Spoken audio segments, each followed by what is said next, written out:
আয়ান, তুমি এখানে কি করছো? আয়ান, এতদিন কোথায় ছিলে? ম্যাম, আমার ইন্টারভিউ নিন।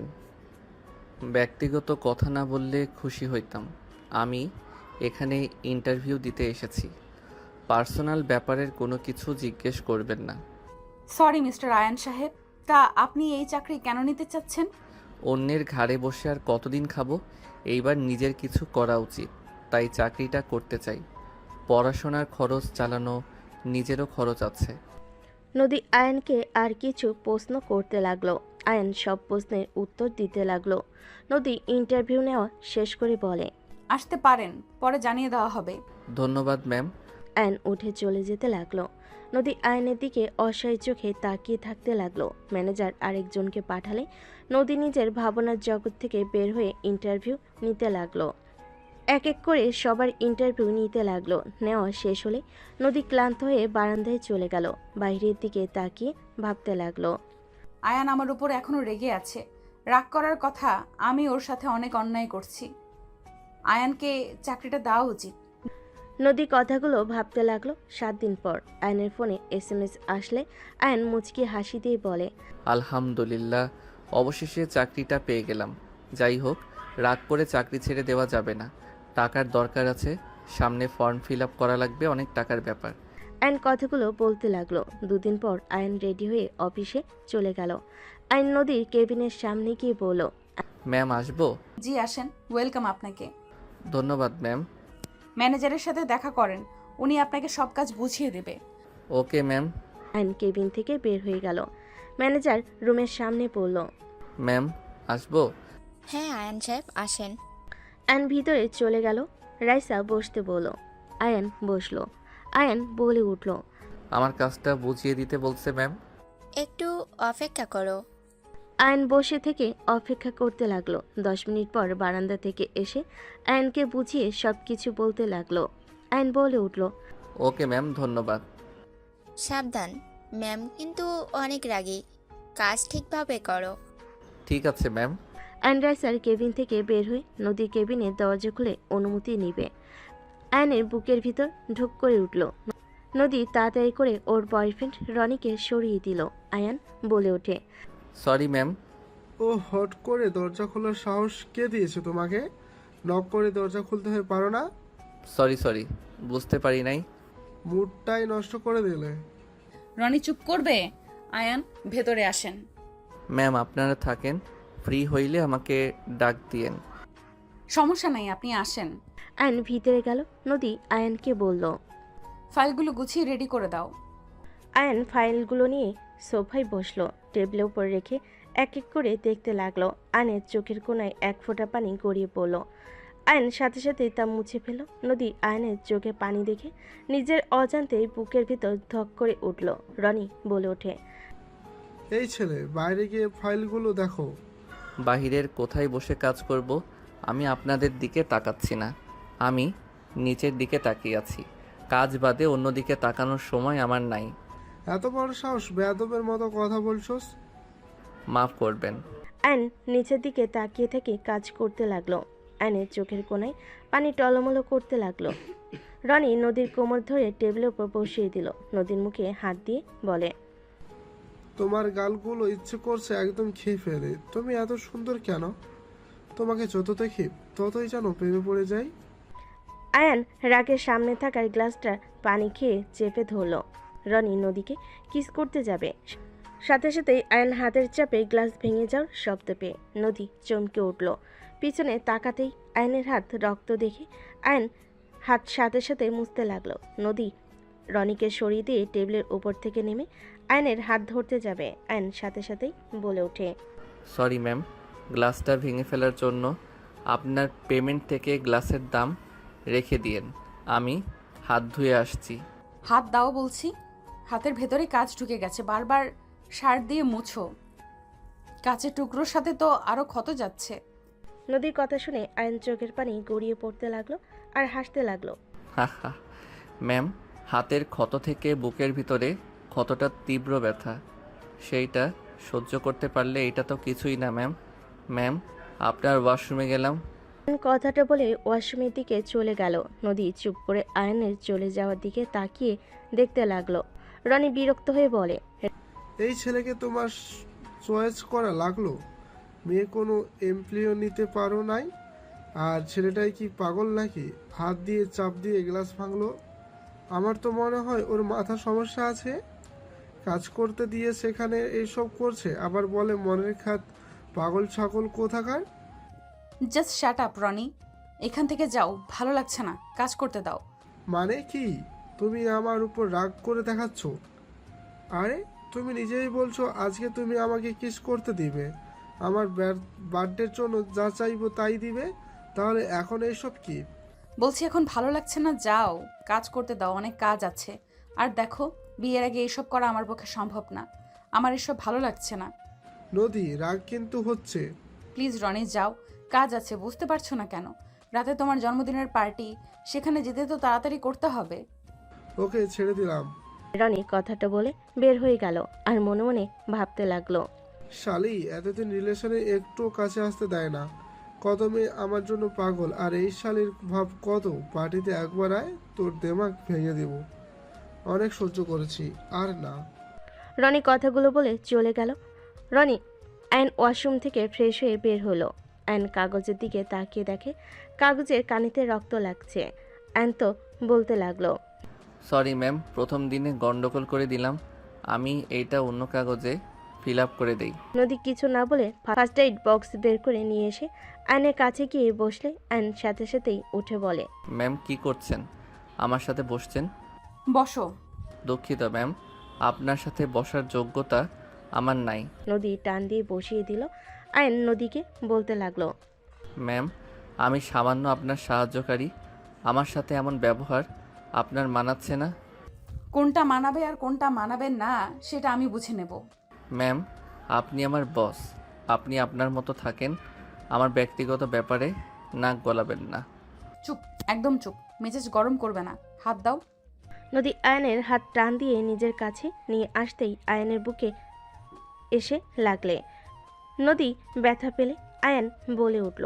সরি ম্যাম, আমি বুঝতে পারি নাই আপনি আমাকে জোর করছেন। নদী বুকে এক হাত রেখে আয়নের হাত ধরে বলল। চুপ করে থাকবে প্লিজ। আয়ন চুপ করে বসে থাকলো। নদী আয়নের হাতের কাছের টুকরোগুলো বের করতে লাগলো। আয়ন নড়ে উঠল। নদী ফো দিতে লাগলো আর বের করতে লাগলো। কাছের টুকরোগুলো বের করে পরিষ্কার করে দিতে লাগলো। রাইসা অনুমতি নিয়ে ভিতরে আসলে অবাক হয়ে যায়। রাইসা বলে ওঠে, আয়ান, কি হয়েছে আপনার? আর ম্যাম, আপনি কেন করছেন? আমার কাছে দিন, রনি স্যার জানলে অনেক রেগে যাবে। রাইসা নদীকে তুলে দিয়ে আয়নের হাত পরিষ্কার করতে লাগলো। রাইসাকে আয়নকে এভাবে স্পর্শ করতেই দেখি নদীর রাগ হতে লাগলো। আয়ন রাইসার দিকে তাকিয়ে বলে, ম্যাম আপনি ছাড়েন। এভাবে হাত কাটলো কিভাবে? হুট করে কেটে গেছে। আয়ন রাইসার কথা বলতে লাগলো। রাইসা আয়নের হাতে ব্যান্ডেজ করে দিয়ে উঠে বলতে লাগলো। ওইখানে টাইপিং করে নিলে হবে। আহ, রাইসা ঘুরে উঠে কথা শেষ করতে পড়ে গেল। আয়ন তাড়াতাড়ি রাইসাকে তুলে বলে, ম্যাম দেখে হাঁটবেন না, আপনার হাঁটু দিয়ে তো রক্ত পড়ছে, কাজ ঢুকে গেছে নাকি? রাইসা কান্না করতে লাগলো। নদী আয়নের রাইসার কাছে আসলে আয়ন কোলে তুলে নিয়ে সোফায় বসিয়ে দিল। আয়ন নদীকে বলল, আমি বাহিরের দাঁড়াই, আপনি ওনার পাটা দেখেন, রক্ত পড়ছে, মনে হয় কেটে গেছে। কি বলছো? ম্যাম আমার পায়ে হাত কেন দিবে? আমি ঠিক আছি। কান্না করছে আবার বলে ঠিক আছে। আমি দেখছি। আপনার পায়ে ঢুকবে, ওই পাশ দিয়ে আসেন। আয়ন কাছের টুকরো পরিষ্কার করতে চাইলে নদী বলে, আরও হাত কাটতে ইচ্ছে হয়েছে নাকি? যাও বাহিরে, সরি মানে যান। আয়ন বাহিরে চলে গেল। নদী রাইসার পায়ের উপরের দিকে প্যান্ট তুলে দেখে অল্প চিড়ে গেছে।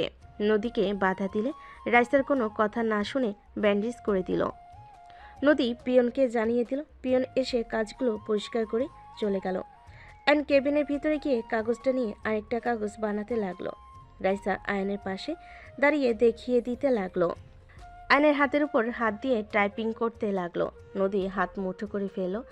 আয়ন কাজ শেষ করে রাইসাকে বলে, ধন্যবাদ ম্যাম। ওকে, কাজ করো, আমি আসছি। ম্যাম, আপনার মিটিং আগামীকাল। ও আচ্ছা, তুমি ঠিক করে ফেলেছো? জি ম্যাম, ওনাদের সাথে কথা বলছি। রাইসা নদীর সাথে কথা বলে চলে গেল। আয়ন নিজের কাজ করতে লাগলো। নদী ল্যাপটপে নিজের কাজ করতে লাগলো। এরই মাঝে মাঝে মাঝে আয়নের দিকে তাকিয়ে থাকতে লাগলো। সন্ধ্যার দিকে আয়নের ছুটি হলে বের হয়ে যায়। আয়ন রাস্তা দিয়ে হাঁটতে লাগলো। নদী গাড়ি নিয়ে যেতে আয়নকে হেঁটে যেতে দেখলো। নদী আয়নের সামনে গাড়ি থামিয়ে বলে, গাড়িতে আসো, নামিয়ে দেই। ধন্যবাদ ম্যাম বলার জন্য। আপনি যান। আয়ন কথাটা বলে হাঁটা শুরু করলো। নদী একটা দোকানে বসে চা অর্ডার দিল। চা আর পাউরুটি খেতে লাগলো। নদী আয়নের দিকে তাকিয়ে থাকতে লাগলো আর ভাবতে লাগলো। নদী, তুই ওকে নিয়ে এত ভাবস কেন? তুই তো ওকে ভালোবাসিস না আর সহ্যও করতে পারস না, তাহলে কেন ওকে নিয়ে ভাবছিস? ওই যা ইচ্ছা করুক, তাতে তোর কি? তুই তো রনিকে ভালোবাসিস। তাড়াতাড়ি ওকে ডিভোর্স দিয়ে দিতে হবে। এই বিয়ে তো জোর করে দেওয়া হয়েছিল। নদী কথাগুলো ভাবতে ভাবতেই ড্রাইভারকে চলে যেতে বলল। নদী চলে গেল। আয়ন চা পাউরুটি খেয়ে বিল দিয়ে রাস্তা দিয়ে হাঁটতে লাগলো। ব্রিজের উপর উঠে বসে পড়লো। বসে থেকেই ভাবতে লাগলো। ফ্ল্যাশব্যাক। তুই নিজেকে কি ভাবস? আমার স্বামী, আমি তোমাকে স্বামী হিসেবে মানি না। আমি মরে গেলেও তোকে আমার স্বামী হিসেবে মানবো না। আমি তোকে পছন্দ করি না, জীবনে করবও না। দয়া করে আমার লাইফ থেকে চলে যা। নদী, আমি তো তোমাকে বিয়ে করতে চাই নাই। আমাকে ব্ল্যাকমেইল করে তোমার সাথে বিয়ে দিয়েছে। আমি সত্যি তোমার সাথে কিছু করি নাই। তুমি অজ্ঞান হয়ে গেছিলে। আমি তোমাকে জাস্ট আমার ঘরে জায়গা দিয়েছিলাম। তাহলে তো হয়ে গেল। আমিও তোকে ভালোবাসি না, তুইও না। তাহলে দয়া করে আমার পেছনে পেছনে আসিস না। ডিভোর্স লেটার দিলে সাইন করে দিস। তুমি অসুস্থ, এভাবে এখান থেকে যাওয়া তোমার ঠিক হবে না। আমি তোমার থেকে স্ত্রীর অধিকার চাইবো না। তুমি আমার উপর বিশ্বাস রাখতে পারো। আমি এক মুহূর্ত এখানে থাকবো না। তোকে আমার বিশ্বাস হয় না। আমি তোমার স্বামী, আর আমি যখন বলছি আমি তোমার কাছেও যাব না। Just shut up. আমি তোকে স্বামী হিসেবে মানি না, কতবার বলবো? মানতে হবে না, জ্বরওয়ালা মানুষ শুয়ে থাকেন। অ্যান কথাগুলো বলে ঘর থেকে বের হয়ে গেল। হঠাৎ অ্যান ভাবনার জগৎ থেকে বের হয়ে দেখে ওর সামনে একটা বাচ্চা ছেলে এসে বলছে, ভাইয়া আমাকে কিছু টাকা দিবেন, অনেক ক্ষুধা লাগছে, আমি 4 দিন ধরে কিছু খাই নাই। অ্যান ছেলেটাকে বলে। তোমার বাবা মা নাই? অ্যানের কথা শুনে ছেলেটা বলে, আমার মা মারা গেছে, বাবা বেঁচে আছে কিন্তু সেই নতুন মা নিয়ে এসেছে, সেই আমারে বাসা থেকে বের করে দিছে। ছেলেটাকে 20 টাকা বের করে দিয়ে বলে, আমার কাছে এই 20 টাকা আছে, আর কোনো টাকা নাই। আয়নের কথা শুনে ছেলেটা খুশি হয়ে বলে, ধন্যবাদ ভাইয়া। বলে আয়ন ছেলেটাকে 20 টাকা বের করে দিয়ে বলে। আয়ন বলে চলে গেল। আয়ন উঠে ব্রিজের গ্রিল ধরে আকাশের দিকে তাকিয়ে থাকতে লাগলো। রাত 1টা পর্যন্ত ওখানে বসে থাকলো। আয়ন উঠে হাঁটতে লাগলো। হঠাৎ একজনের সাথে ধাক্কা লাগলো। আয়নের ধাক্কা খেয়ে মেয়েটা সোজা আয়নকে নিয়ে পড়ে গেল। আয়ন মাথায় ব্যথা পেল। মেয়েটা ভয়ে কান্না করতে করতে বলে, আমাকে সাহায্য করেন প্লিজ। আয়ন নদীর কণ্ঠ শুনে চমকে গেল। আয়ন নদীকে নিয়ে উঠে পড়ল। এদিকে কিছু ছেলেদের আসতে দেখে আয়ন নদীকে ঘুরিয়ে ঠোঁটের সাথে ঠোঁট বসিয়ে দিল। নদী ছুটতে চলে। আয়ন নদীর কোমর নিজের সাথে চেপে ধরল। আয়নের হাত সরিয়ে দিতে গেলে নদী হাতে ব্যান্ডেজ দেখে আয়নের শরীরে ঘ্রাণ চুপ করে থাকলো। ছেলেগুলো আয়নদেরকে দেখে হাসতে হাসতে বলতে লাগলো, বা ওইটাও রাগ, এগুলো কিছু পিক তুলে নেই। রাস্তার ভিতরে রোমাঞ্চ। ছেলেগুলো কথাগুলো বলে কিছু পিক তুলে হাসতে হাসতে সামনের দিকে দৌড়ে চলে গেল। আয়ন নদীকে ছেড়ে দিলে নদী আয়নকে দেখে শক্ত করে জড়িয়ে ধরে কান্না করতে করতে বলল, আয়ান, তুমি? আমি তো ভয় পেয়ে গেছিলাম। আয়ন নদীকে সরিয়ে দিয়ে পাজকলে তুলে নিল। নদীকে নিয়ে হাঁটতে লাগলো। নদী আয়নের গলা জড়িয়ে ধরে অঝরে কান্না করতে লাগলো। আয়ন ওইখান থেকে হেঁটে সোজা ওর বাসায় নিয়ে গেল। দরজার সামনে নামিয়ে দিয়ে সেকল খুলে দিয়ে বলল, ভিতরে আসেন। আপনার বাসায় যাওয়ার জন্য গাড়ি এখানে পাওয়া যাবে না, অনেক রাত হয়ে গেছে। এখানে রাতটা থেকে যান, আর না হয় আপনার ড্রাইভারকে কল দেন। আয়ন কথাগুলো বলে ঘরের ভিতর ঢুকে পড়ল। নদী ঘরের ভিতরে ঢুকে সোজা আয়নকে পিছন থেকে জড়িয়ে ধরে হাউমাউ করে কান্না করতে লাগলো আর বলতে লাগলো, আয়ান, আমাকে ক্ষমা করে দাও। আমি যার জন্য তোমাকে এত কষ্ট দিয়েছি, অপমান করেছি, সেই মানুষটা আজ আমার ইজ্জত কেড়ে নিতে চেয়েছিল। এইটা আমার পাপের শাস্তি। হাজব্যান্ড থাকতেও আমি বয়ফ্রেন্ডকে আপন ভেবেছি। তুমি আমাকে ক্ষমা করে দাও প্লিজ। আয়ন পিছনের দিকে ঘুরে নদীকে সরিয়ে দিয়ে বলে, কান্না থামান। আমার ঘরে খাবার নাই, যে খাইতে দিব। ফ্রেশ হয়ে শুয়ে পড়েন, আর না হয় আপনার ড্রাইভারকে কল দিয়ে আসতে বলেন। আমি কোথাও যাব না, আমার খাবার লাগবে না। আয়ান, দয়া করে আমাকে ক্ষমা করে দাও। আমি তোমার পায়ে পড়ছি, আমাকে একবার ক্ষমা করে দাও। আমি তোমার ভালো স্ত্রী হয়ে সারা জীবন কাটিয়ে দেব। আমি তোমাকে নিয়ে আমার ফ্যামিলির কাছে যাব। আমাদের বিয়ে হয়েছে, আমি সবাইকে বলে দিব। আয়ান প্লিজ আমাকে ক্ষমা করে দাও। আয়ন সাথে সাথে নদীকে বলে। কি করছেন? আপনাকে কিছু বলতে হবে না। আপনার উপরে আমি রেগে নেই ম্যাম। দয়া করে এইসব কথা রাখেন। মাথা ব্যথা করছে। আপনার ড্রাইভারের নাম্বারের কল দেন। আমার ফোন নেই, কোথায় পড়ে গেছে আমি জানি না। ও আচ্ছা, তাহলে আর কি করবেন? এখানে থাকতে হবে। আমার ফোনে টাকা নাই। ওয়েট, আমি চৌকিটা পরিষ্কার করে দিই। আয়ন কাটা অবস্থায় হাত দিয়ে কাজ করতে গেলে আয়নের হাত থেকে বিছানার চাদর নিয়ে বলল। আমি করছি। কাটা হাত নিয়ে কাজ করতে হবে না, তুমি তো ব্যথা পাবে তো। হা হা, হাসি আসছে। আমি জানি কেন হাসছো। I am sorry Ayan. এত সরি বলেন না তো। আয়ন কথাটা বলে পাটি নিয়ে এসে মেঝেতে বিছিয়ে দিয়ে ব্যাগ মাথার নিচে দিয়ে শুয়ে পড়ল। নদী আয়নকে বলল। আয়ান আমার সাথে শুয়ে পড়ো, নিচে সাপ পোকা কামড় দিতে পারে। কিছু হবে না। আপনি ঘুমান আর দয়া করে কান্না করবেন না। মাথায় যন্ত্রণা করছে। আমি মাথায় হাত বুলিয়ে দিব। লাগবে না, দয়া করে শুয়ে পড়েন তো। কথা বলেন না। মাথা ব্যথায় ভালো লাগছে না কথা বলতে। আয়ন কথাগুলো বলেই ঘুমিয়ে গেল। সকালে আয়নের ঘুম ভাঙলে দেখে নদী ওর বুকের উপর মাথা দিয়ে জড়িয়ে ধরে শুয়ে আছে। আয়ন নদীকে আস্তে আস্তে ডাকতে লাগলো। নদীর ঘুম ভাঙলে দেখে আয়ন ডাকছে। নদী আয়নের বুকের উপর থেকে উঠে বলে। তোমার জ্বর নাকি? শরীরে তো গরম কেন? নদী আয়নের কপালে হাত দিয়ে চেক করে দেখে বলল। তোমার তো জ্বরে শরীর পুড়ে যাচ্ছে। আমার কথা ভাবা লাগবে না। আর উপরে শুয়ে থাকা বাদ দিয়ে আমার কাছে কেন শুয়ে পড়ছিলেন? হাজবেন্ড নিচে শুবে আর আমি উপরে ঘুমাবো? ন্যাকামি করবেন না দয়া করে। যাই হোক, ফ্রেশ হয়ে নিবেন, চলেন। আয়ন নদীকে তুলে রুম থেকে বের হয়ে কলপারে নিয়ে গেল। ডান হাত দিয়ে কল চাপ দিয়ে পানি বের করতে লাগলো। নদী হাত মুখ ধুয়ে বলে। তুমি ধুয়ে নাও, আমি পানি চেপে দেই। লাগবে না। আয়ন ডান হাত দিয়ে চাপ দিয়ে পানি ধরতে গেলে আগের পানি পড়ে যেতে লাগলো। নদী হাতে পানি নিয়ে আয়নের মুখ ধুয়ে দিতে লাগলো। আয়ন কিছু বলল না। আয়নের হাত মুখ ধোয়া হয়ে গেলে বলল। ধন্যবাদ ম্যাম। ম্যাম কেন বলছো? আমি তোমার বউ, আমাকে নাম ধরে ডাকতে পারো। আপনি আমার বস। এটাই আপনার সাথে আমার সম্পর্ক। অন্য কোনো সম্পর্ক আমাদের নাই। আয়ন কথাটা বলে চলে গেল। তোয়ালের হাতে নিয়ে নদীকে দিয়ে বলল। মুছে নেন, মুছে এখান থেকে চলে যান। আমি তোমাকে নিয়ে এখান থেকে যাব। আমি যাব না, আপনি চলে যান। আমি তোমাকে ছাড়া যাব না, বলছি না? আপনার অফিসের সময় হয়ে গেছে, যান। বললাম তো যাব না। ওকে, পড়ে থাকেন, আমি অফিসে গেলাম। অ্যান শার্ট খুলতেই নদী লজ্জের পিছনে ঘুরে তাকালো। অ্যান শার্ট পরতে লাগলো। দু হাত দিয়ে বোতাম লাগাতে হাতে অল্প ব্যথা পেল। প্যান্ট চেঞ্জ করতে চাইলে নদীকে বলে।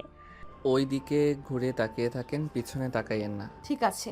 অ্যান প্যান্ট চেঞ্জ করে নিতে লাগলো। চেঞ্জ করে নদীকে কিছু না বলে বের হয়ে গেল। নদী আয়নকে বলতে লাগলো। ওরা যদি আবার আসে, আমাকে একা রেখে চলে কেন যাচ্ছ? আমাকে সময় মতো অফিসে যেতে হবে। অফিসের বস না থাকলে বকা কে দিবে? রাইসা ম্যাম আছে। কত ম্যাম আছে? আমাকে নিয়ে চলো, আমি এখানে একা থাকবো না, ভয় লাগে। আসেন। আয়ন ঘরের শেকল লাগিয়ে দিয়ে নদীকে নিয়ে হাঁটতে লাগলো। আয়ান বলে ওঠে।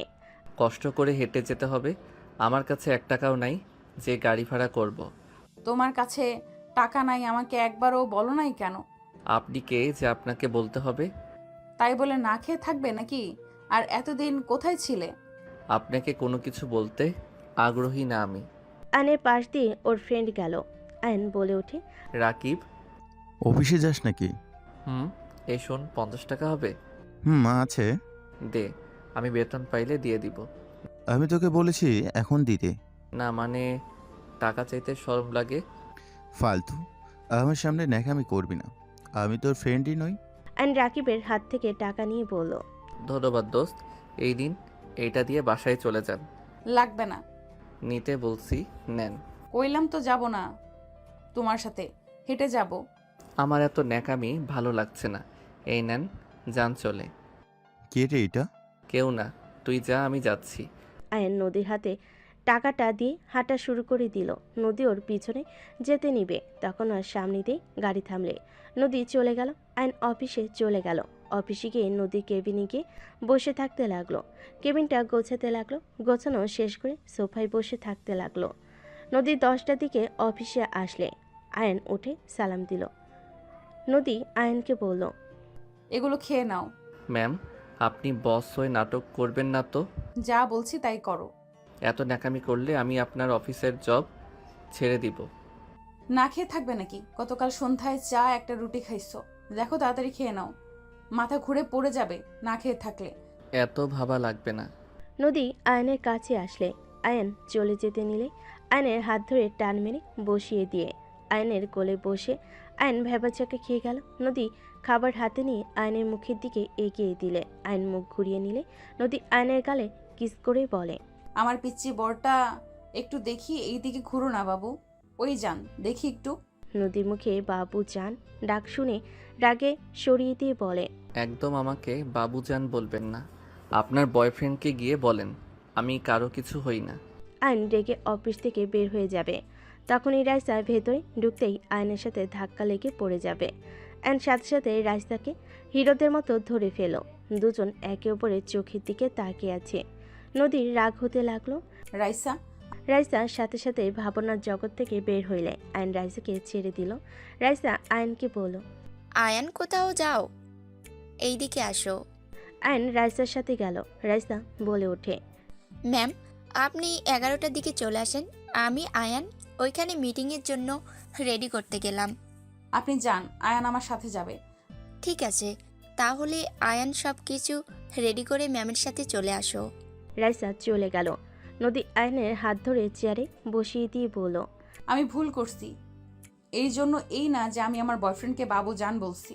দেখলাম তো যে মানুষ বয়ফ্রেন্ডকে কিস করতে দেয়, সেই মেয়ে যে আর কি কি করছে সেটা আমাকে আর বোঝাতে হবে না। কি বলতে চাও তুমি? আমার বয়ফ্রেন্ডের সাথে আমি নোংরামি করছি? তো কি, কতবার শারীরিক সম্পর্ক করছেন সেখানে বলেন আপনি বাবুজান বলেন না? আমার কপালে কি বোকা লেখা আছে নাকি? আর কি বলেন আপনার বয়ফ্রেন্ড রেপ করতে দিয়েছিল? So funny. আয়নের কথা শুনে নদী রাগ কন্ট্রোল করতে পারল না, থাপ্পড় মারল ঠাস ঠাস করে। আয়ন রেগে নদীর হাত ধরে ধাক্কা মেরে ফেলে দিয়ে বলে, কি পাইছস আমাকে? হ্যাঁ, আমি খেলনা পুতুল যে তোর মনের ইচ্ছে শুধু থাপ্পড় মেরে যাবি? তোর অফিসের চাকরি তুই কর, আমাকে করতে হবে না। আল্লাহর কাছে কতবার কইলাম তোর সামনে যেন না পড়ি। সেই তোর অফিসে চাকরি হলো, যত সব ফালতু কপাল নিয়ে জন্মগ্রহণ করছি, সব সময় খালি ঝামেলা লেগে থাকে। আয়ন রেগে কথাগুলো বলে বের হয়ে গেল। নদী চেয়ারের সাথে কপালে ব্যথা পেয়ে ওইখানেই অজ্ঞান হয়ে গেল। আয়ন অফিস থেকে বের হয়ে রাস্তা দিয়ে আনমনে হাঁটছিল। হঠাৎ করে আয়নের সামনে একটা গাড়ি এসে থামলো। আয়ন কিছু বলার আগে কয়েকজন জোর করে আয়নকে তুলে ফেলল। 3 সপ্তাহ পর। ম্যাম, হুট করে ছেলেটা উধাও হয়ে গেল, কোনো খোঁজ খবর নাই। ওনার ঠিকানায় গেলাম, কেউ বলতে পারে না। বাদ দাও, যাই হোক সবাইকে ছুটি দিয়ে দিও, আমি বের হচ্ছি। নদী বের হয়ে গেল। গাড়ি নিয়ে সোজা বাসায় চলে গেল। ফ্রেশ হয়ে রেডি হয়ে বাবা মা ভাই বোনের সাথে বের হয়ে গেল। সন্ধ্যার ভিতরে নদীর আব্বুর বড় চাচার বাড়ির সামনে গিয়ে নামলো। 5 জন বাসার ভিতরে গেল। দেখে একজন ফুলদানি টি টেবিলে বাড়ি দিয়ে বলছে, আমি বলছি না আপনাদের সাথে আমি থাকবো না? বারবার কেন আমাকে এখানে নিয়ে আসেন? আমি কতবার বলবো আমি আপনাদের কারোর সাথে সম্পর্ক রাখতে চাই না। দুর্নীতিবাজ সাথে সম্পর্ক রাখার থেকে না খেয়ে মস্ত্রা যাওয়া ভালো। আইন কথাগুলো বলে পিছনে ঘুরে চলে যেতে নিবে। আইন নদী দুজনকে একে অপরকে দেখে চমকে গেল। নদী আইনকে বলল, আপনি এখানে? না থেকে মরে যাওয়া ভালো। এক ঝামেলা শেষ করতে না করতে আবারও আপনি চলে আসলেন। শাট আপ, আমি তোমার পেছনে আসি নাই। তুমি যেখানে ইচ্ছা যাও, এতে আমার কি? আমি এখানে আমার বড় দাদুর বাসায় বেড়াতে এসেছি। কি? কে আপনার দাদু? আয়ান, কি হচ্ছে? নদী মামুনির সাথে বাজে ব্যবহার করবে না। আমাদের সাথে করছো, কিছু বলি নেই দেখে মাথায় উঠো না। এই ছেলেটা তোর ছেলে? হ্যাঁ ভাবি, মামুনি ভিতরে আছেন। আইনকে দেখলে নদীর রাগ হতে লাগলো। নদী নিজের রাগ কন্ট্রোল করতে না পেরে চলে যেতে নিয়ে না গিয়ে আবার পিছনে কয়েকবার পিছিয়ে এসে আইনের গালে ঠাস ঠাস করে থাপ্পড় মারল। সবাই চমকে গেল। নদীর থাপ্পড় খেয়ে আইন হাত দিয়ে গাল চেপে ধরে বলল, এইটা কি করলেন? আপনার এত বড় সাহস কে দিয়েছে আমাকে মারার? সাহস কোথা থেকে পেলেন? নদী রেগে বলে। আয়নের আগুন ধরে নিচের দিকে নামিয়ে দিয়ে বলল, একদম আমার সামনে আঙুল নাড়িয়ে কথা বলবে না। তোমাকে কেন থাপ্পড় মারছি ভালো করে ভেবে দেখো। তুমি আমাকে ভুয়া পরিচয় দিয়েছো, তুমি আমাকে প্রতিনিয়ত ঠকিয়েছো। নদী কথা শুনে আয়ন হাসতে লাগলো। ঠকিয়েছি আমি? নিজে একটু ভেবে দেখেন তো আসলে কে কাকে ঠকিয়েছে। ম্যাম, আমি যেমন আমি সেইটাই আপনাকে দেখেছি। আমি এই ফ্যামিলিতে থাকি না, আমি আমার মতো চলতে ভালোবাসি। আমি এইসব অন্যায়কারীদের খাবার খেয়ে বাঁচি না, নিজের ইনকামে নিজে চলার চেষ্টা করি। ওই কিসের অন্যায় রে? কি বলতে চাও? হ্যাঁ, ম্যাম আপনার অফিস না, চিল্লাবেন না। নদী, তুই আয়ানকে চিনিস? খুব ভালো করে চিনি। বাহ, আপনি আবার আমাকে ভালো করে চেনেন, শুনে ভালো লাগছে। ভাইয়া প্লিজ থামো না, এমন করো না। ভাইয়া প্লিজ যেও না এই বাসা থেকে। আতিয়া আয়নের কাছে এসে জড়িয়ে ধরলো। নদী আয়নকে বলল, ন্যাকামি না করে এখান থেকে গেলে কি হয়? না খেয়ে থাকো, তারপর এত জেদ কিভাবে আসে? ম্যাম কতবার বলবো আমার পার্সোনাল ব্যাপারে নাক গলাবেন না। আয়নের কথা শুনে নদী রেগে বলে, তুমি কি বলতে চাও? তোমার কিসের পার্সোনাল ব্যাপার? তুমি ভুলে যাও না আমি কে। মানি না। আর কোনো কথা আছে? আয়ন চলে যেতে নিলেই নদী আয়নের কলার ধরে টেনে নিজের দিকে ঘুরিয়ে বলে, তুমি না মানার কে? তুমি এই বাসা থেকে এক পাও যেতে পারবে না। তোমার কি লজ্জা করে না বাবা মা ভাই বোনদের কষ্ট দিতে? এত ভালো মানুষ তুমি, নিজে কত অন্যায় করেছো, সেই সব কি তোমার চোখে পড়ে না? আমি কি অন্যায় করলাম? তুমি নিজেই ভেবে দেখো তুমি কি করতে চাইছো, কি করছো। আর তুমি কি বলো ওনারা অন্যায় করে টাকা ইনকাম করছে? একবার ভেবে দেখো তো, এই দুনিয়াতে টাকা ছাড়া চলা কি সহজ? এইসব ওনারা কার জন্য করছে? তোমাদের জন্যই তো নাকি? তুমি এত যে ভাব করছো, তুমি ভেবে দেখো তোমার কাছে শূন্য টাকা আছে, সামান্য চা খাওয়ারও টাকা নাই, না খেয়ে অফিস করো, কলেজে যাও, তারপরও বলবে টাকার কোনো দরকার নেই। কলেজে ফি টাকা কিভাবে জোগাড় করবে? টাকা ছাড়া কোথাও ভর্তি হতে পারছো তুমি? তোমার সাথে তো আমি। নদী আর কিছু না বলে থেমে গেল। আয়ন নদীর কথাগুলো শুনে কিছুটা নরম হয়ে গেল। আয়ন বলে ওঠে, দেখেন আমি জানি টাকার অনেক দরকার আছে। ওনার বাপের জন্য একটা ফ্যামিলি শেষ হয়ে গেছে। মিথ্যাকে উনি সত্যি বানিয়ে সত্যিকে মিথ্যা বানিয়ে দিয়েছিল। সেখানে বলবেন ওনাদের টাকা আমাকে চলতে হবে। আয়ান, আমার আব্বায় ভুল করেছিল, তার শাস্তি উনি কি কম পেয়েছে? উনি তো নিজের ভুল বুঝে নিজেকে শুধরে নিয়েছে। আর তুই বলছি ওনার অন্যায় টাকা এই সংসার চলে না। আমার নিজস্ব কোম্পানি আছে, তোর চাচু একজন ডাক্তার, তোর আম্মু একজন প্রফেসর। এখানে অন্যায় টাকা কোথা থেকে আসে? একটা ভুলের কারণে আব্বা তোকে ও হারিয়ে ফেললো। তুই এসএসসি পরীক্ষার রেজাল্ট দিন রেগে বাসা থেকে বের হয়ে গেলি। আব্বা মৃত্যু আগে তোকে কতবার দেখতে চেয়েছে, তুই আসিস নাই। তারপর বলবি শাস্তি কম পেয়েছে? আয়ান, আমি বুঝতে পারছি তুমি অন্যায় মেনে নিতে পারো না, বাট অতীতের বিষয় নিয়ে ভেবে বসে থাকলে হবে বলো? এইসব বাদ দিয়ে সবার সাথে থাকার চেষ্টা করো। প্লিজ রাগ করা বন্ধ করে রুমে যাও। আয়ন কিছু না বলে সিঁড়ি বেয়ে চলে গেল। সবার মুখে হাসি ফুটে উঠল। আয়নের আব্বু বলে, ধন্যবাদ আম্মু, ওই তোমার কথা শুনেছে। ধন্যবাদ আপু।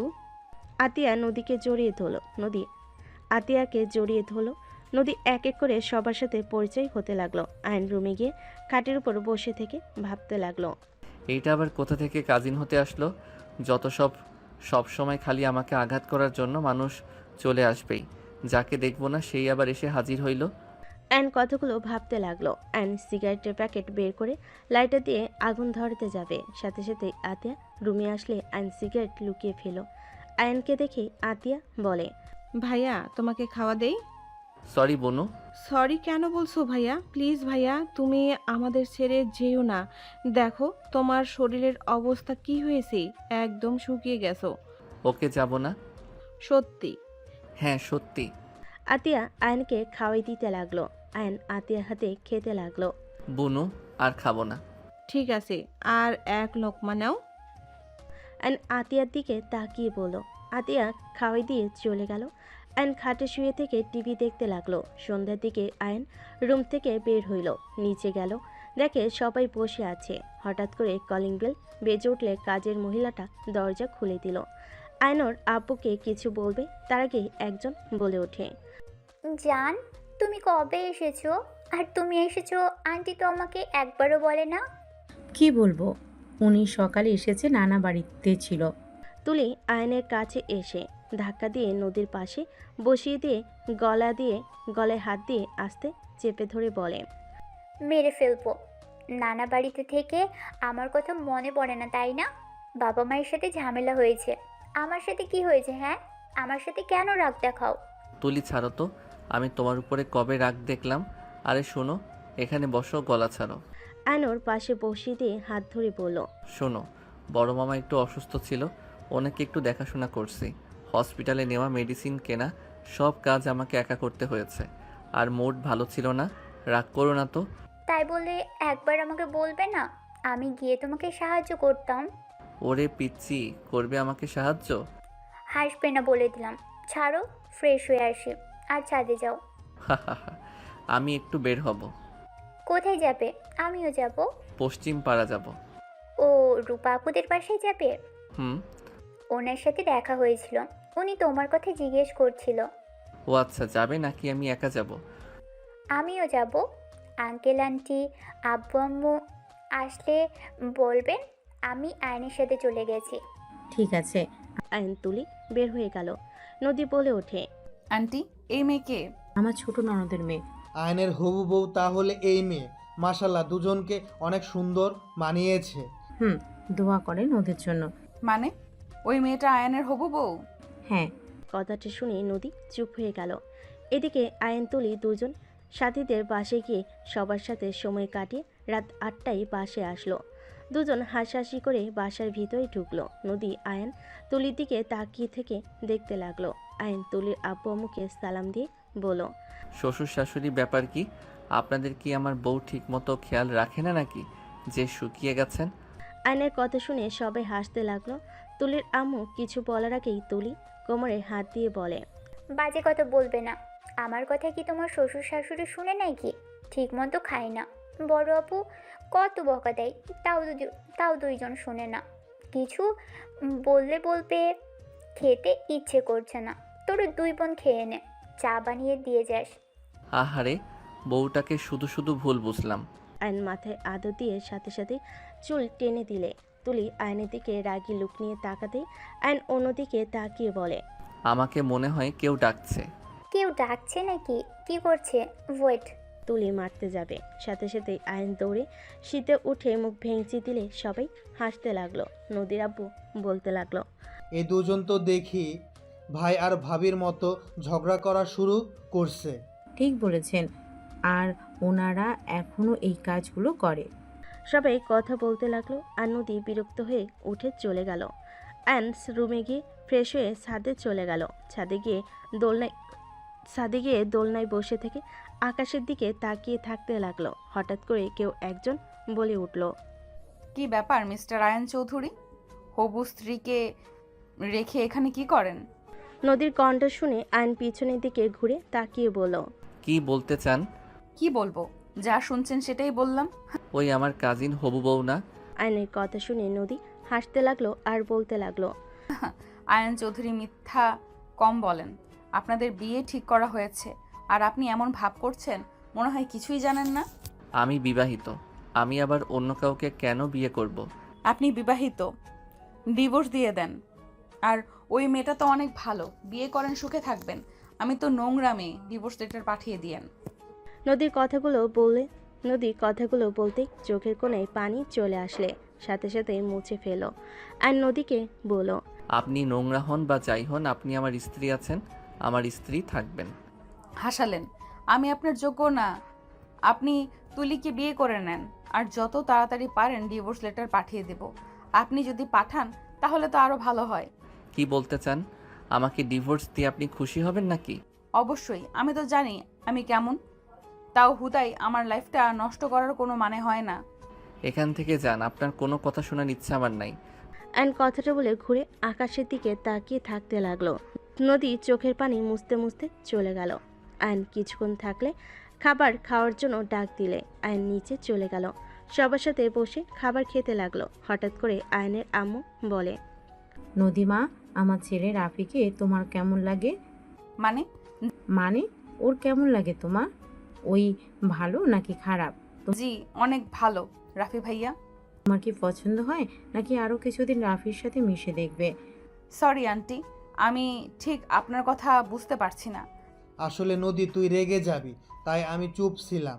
আমরা তোর রাফির বিয়ে ঠিক করে রেখেছি। তোরা দুজন এখন বিবাহর যোগ্য হয়ে গেছস, তাই এখন তুই রাফি একে অপরের সম্পর্কে ভালোভাবে দেখ, দুজন একে অপরের জন্য পারফেক্ট নাকি। নদীর আব্বুর কথা শুনে আয়ন ওর ভাইয়া রাফি আর নদীর দিকে তাকালো। নদী আয়নের দিকে তাকিয়ে থাকলো রাগী লুক নিয়ে। আয়ন মাথা নিচের দিক করে নিল। নদী রেগে বলে, রাফি ভাইয়া অনেক ভালো, ওকে দুজন একে অপরকে দেখে থাকি। যদি আমাদের দুজন একে অপরকে ভালো লাগে তাহলে বিয়ে করব, আপনাদের সবাইকে জানিয়ে দেব। নদীর কথা শুনে সবাই খুশি হলে আয়ন রাগে উঠে পড়ে। নদীর দিকে গ্লাসে পানি ছুঁড়ে মারে। নদী পানিতে ভিজে চিল্লাইয়ে বলে, হচ্ছেটা কি? আপনার সাহস কি করে হয় আমাকে এইভাবে ভিজিয়ে দেওয়ার? আয়ান, এইটা কি করলে? মাথা ঠিক আছে? সবার সাথে রাগ দেখানোর মানে কি?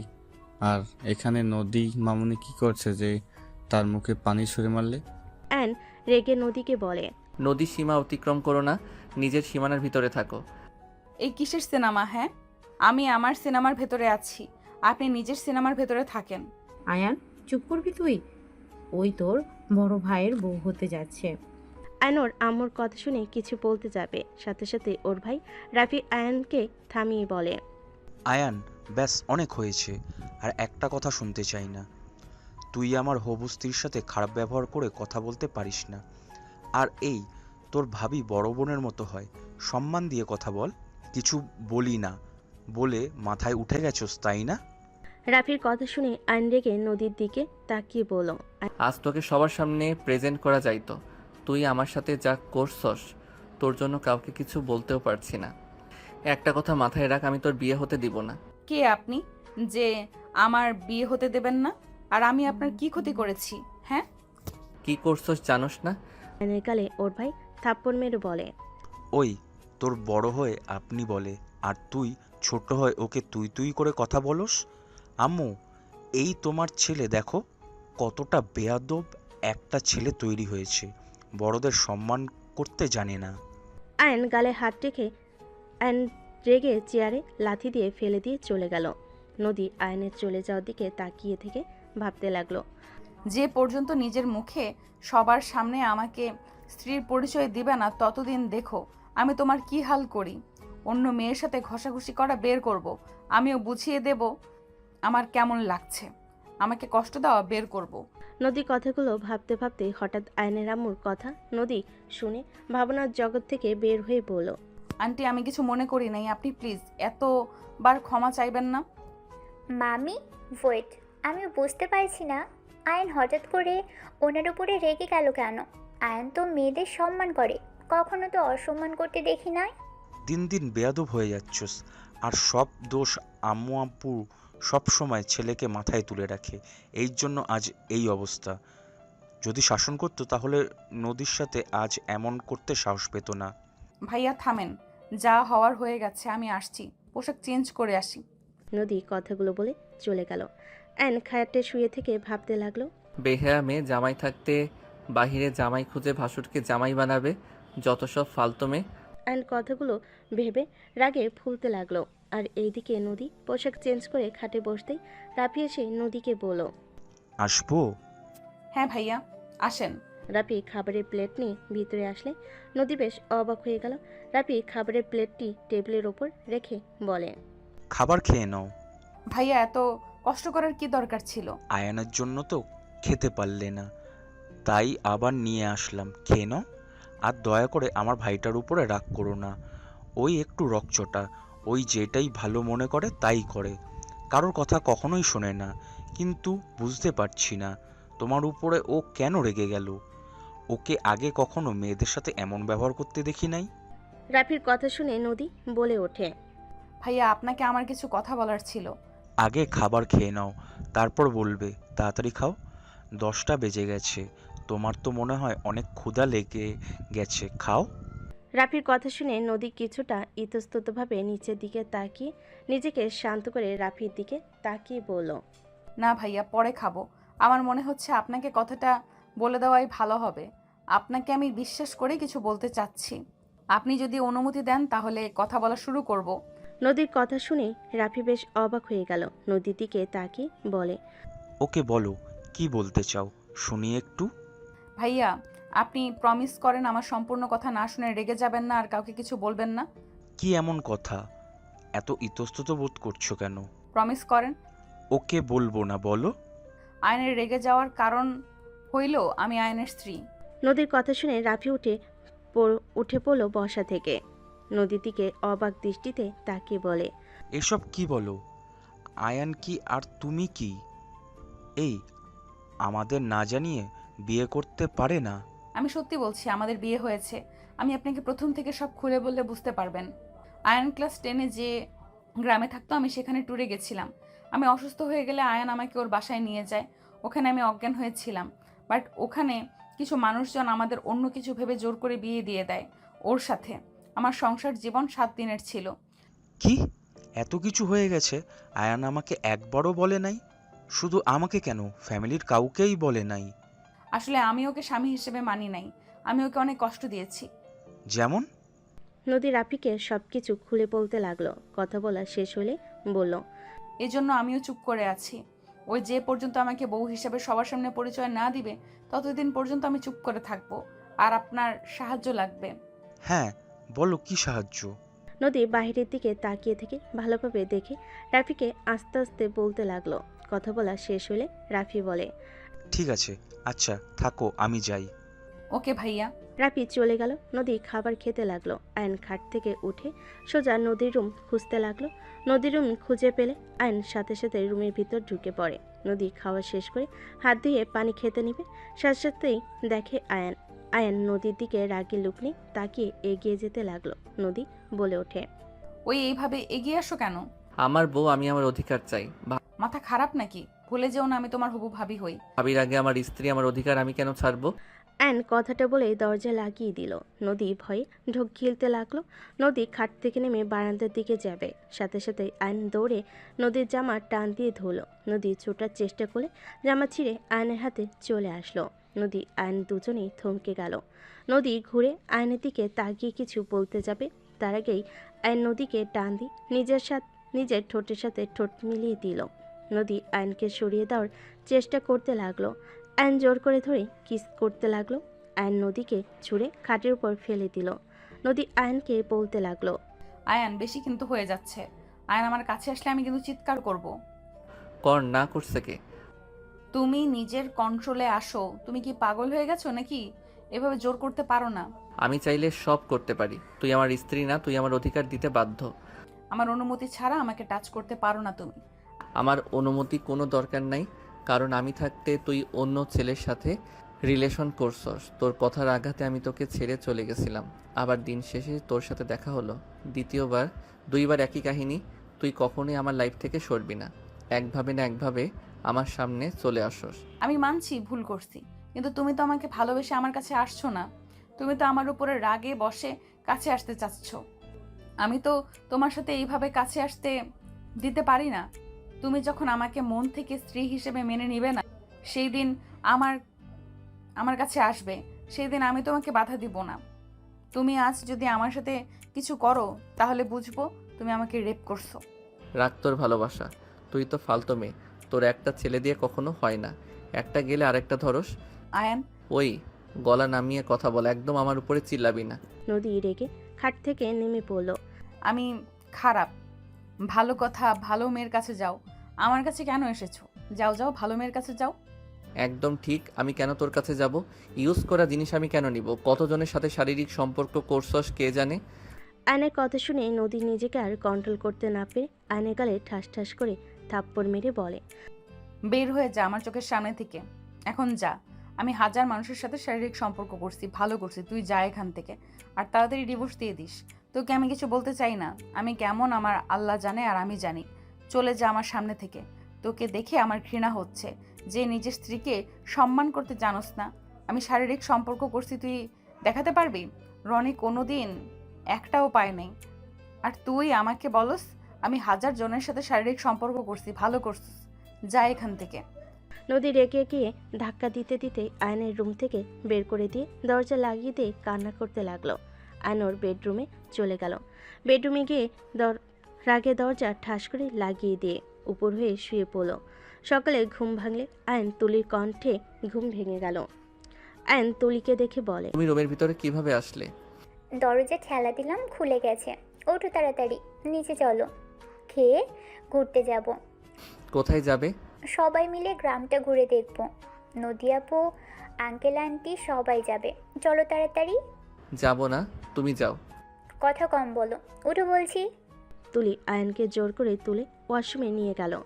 আয়ন বিরাস করতে লাগলো। তুলি আয়নের দিকে তাকিয়ে থেকে দেখতে লাগলো। আয়ন তুলির দিকে তাকিয়ে বলল, কি ব্যাপার, এভাবে তাকিয়ে থাকো কেন? আয়ন কথাটা বলে ট্যাপ ছেড়ে দিলে সাথে সাথে তুলি পানি নিয়ে আয়নের মুখে ছুঁড়ে মেরে হাসতে লাগলো। আয়ন তুলিকে পানি দিতে গেলে দৌড়ে চলে গেল। আয়ন ফ্রেশ হয়ে বের হয়ে চেঞ্জ করে নিল। নিচে চলে গেল। নিচে গিয়ে দেখে সবাই বসে আছে। রাফি আয়নকে দেখে নদীকে বলল, চলো আমি তোমাকে খাইয়ে দিই। না ভাইয়া, ধন্যবাদ, আমার ক্ষুধা নাই। আরে চলো।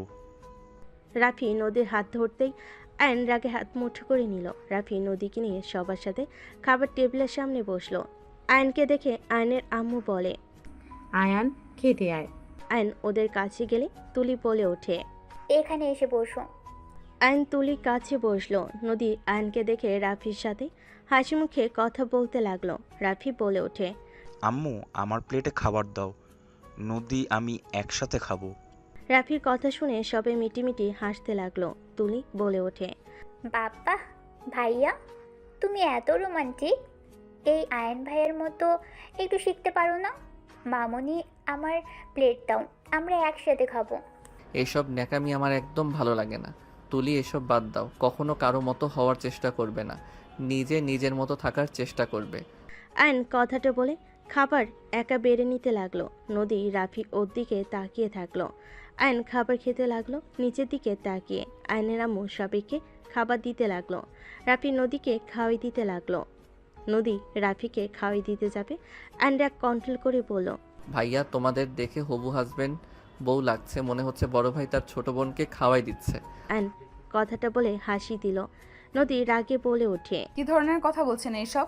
আমরা ভবিষ্যতে হাজব্যান্ড ওয়াইফ হতে যাচ্ছি। আপনার মতো আমার ভাইয়ের কপালে নাই। আয়ান, তোর ব্যবহার কিন্তু খুব খারাপ হয়ে যাচ্ছে। এইসব কী ধরনের কথা বলস? ওই তোর বড় আপু হয়, সম্মান দিয়ে কথা বল। আমি তো সম্মান দিয়ে বললাম ভাইয়া, আর উনি তো সেম ভাই বোনের মতো ব্যবহার করছে। এই যে আতিয়াকে আমি খাওয়াই দিই, আতিয়াও আমাকে খাওয়াই দেয়।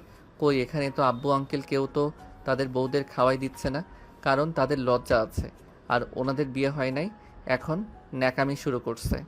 তুই কি বলতে চাস আয়ান, আমাদের লজ্জা কম নাকি? হবু বউকে খাইয়ে দেওয়া খারাপ নাকি? আমার তো হবু বউ আছে, কই আমি তো এত ন্যাকামি করছি না। আর ওই যেহেতু এখনও স্ত্রী হয় নাই, ওর উপরে আমার কোনো অধিকার থাকার কথা না। সেখানে ওই এখনও পর নারী, তার আশেপাশে তো থাকা উচিত না। এখন বলতে পারো তুলির পাশে কেন বসলাম? তুলি আমার কাজিন, আমরা ছোট থেকে একসাথে খেলাধুলা করছি, পড়াশোনা সব একসাথে। বাট উনি তো এই প্রথম আমাদের বাসায় এসেছে। এই জ্ঞান দিস না আমাকে, আমি তোর বড় ভাই। আমার হবু বউয়ে আমি যা ইচ্ছে করব, তুই চুপ করে থাক। আয়ন কিছু বলবে তার আগেই আয়নের আব্বু বলে, দুইজন থামো তো, এভাবে ঝগড়া করলে আর বাইরে ঘোরা আর হবে না। আয়নের আব্বুর কথা শুনে দুজন চুপ হয়ে গেল। আয়ন নিচের দিকে তাকিয়ে খেতে লাগলো। নদী আয়নের দিকে তাকিয়ে বেশি বেশি করে রাফির সাথে দুষ্টামি করতে লাগলো। রাফিও নদীর কথায় তাল মিলাতে লাগলো। আয়ন রাগে কিছু বলতে গিয়েও বলতে পারলো না। আয়ন চুপচাপ খেতে লাগলো। সবার খাওয়া দাওয়া হয়ে গেলে সবাই রুমে চলে গেল। আয়ন রেডি হয়ে নিল।